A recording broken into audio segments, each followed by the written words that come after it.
રાજકોટ જિલ્લાના Jasdan police station વિસ્તારમાંથી 108 kilo માદક પદાર્થ ગાંજાના મોટા જથ્થા સાથે 3 ઈસમો ઝડપાયા। શિવરાજપુર ગામથી ઘેલા સોમનાથ જવાના રસ્તે આવેલ જય વિહળનાથ હોટલ પાસેથી આરોપીઓને દબોચી લેવાયા। ઓડિશા રાજ્યમાંથી અશોક લેલન કંપનીના માલવાહક ટ્રકમાં છુપાવીને લાવવામાં આવતો હતો ગાંજાનો જથ્થો।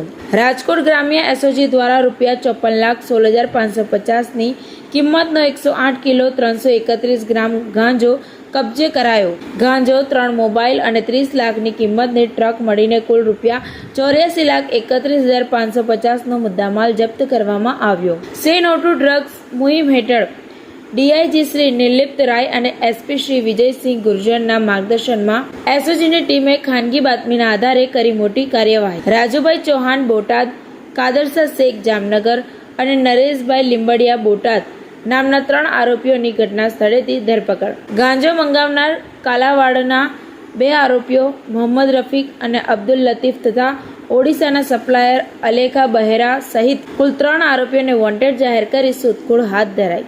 TV18 ન્યૂઝ નેટવર્ક સાથે રિપોર્ટર ફિરોઝ જુનેજા, ધોરાજી।